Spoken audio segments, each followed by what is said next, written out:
Hey traders, this is Blake Morrow. You are listening to Trading Tips with ForexAnalytix, and I'm glad to have you here today because we're going to talk about how you identify if a cryptocurrency or a stock or a currency pair is really overbought or really oversold.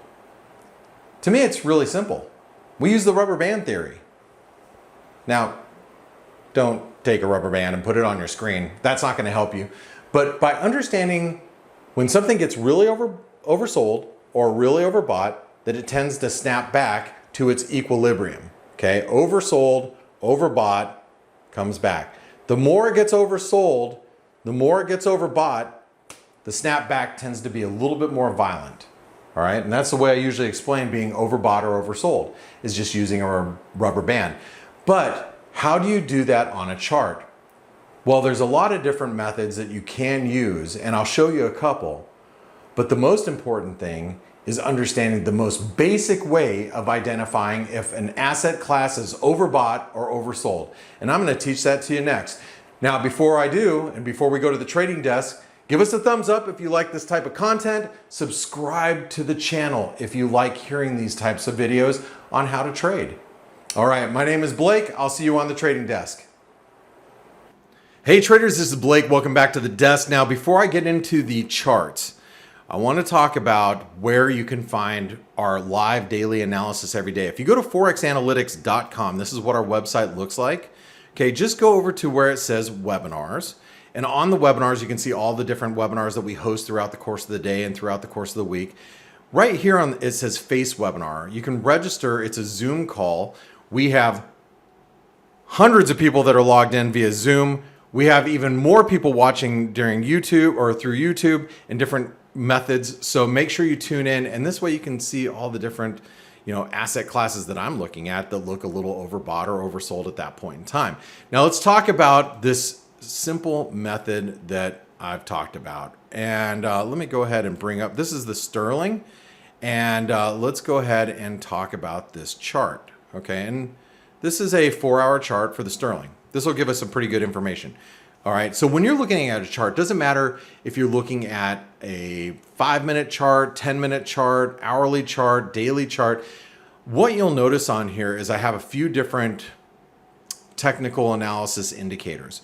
One of them might be relative strength. If you're looking at relative strength, which is RSI, just out of the box, it can suggest when something's getting a little overbought or a little oversold.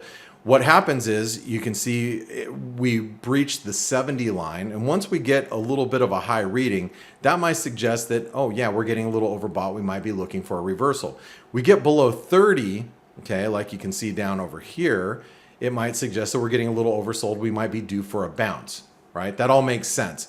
Now, if you look down below that, you have your slow stochastic, excuse me. And so if you drop to low readings below the band here, it might suggest that you're about ready to bounce, or vice versa. If it's above it, might suggest that you're a little overbought. But I want to show you a real simple way of figuring out if something's overbought or oversold. You'll notice if you're looking at the price chart itself, you'll notice that red line. That red line's a 200 period moving average. So if you're looking at a daily chart or an hourly chart or a 4-hour chart, this could give you some pretty good information. And remember, when you're looking at a cryptocurrency, you're looking at a stock, you're looking at an indice, whenever something gets a little oversold or a little overbought, it tends to snap back pretty aggressively, back to what we call the mean. The 200 period moving average is one of the most common, if not the most common moving average that every trader in the market worldwide uses. It is what we call the mean. It's the where are we comfortable at, right? You get too far below it, you get too far above it, you tend to get a snap back. So keeping that in mind, all you have to do is just use a simple drawing tool. And this is a four-hour chart. Yeah, I just want to make sure I'm looking at a 4-hour chart.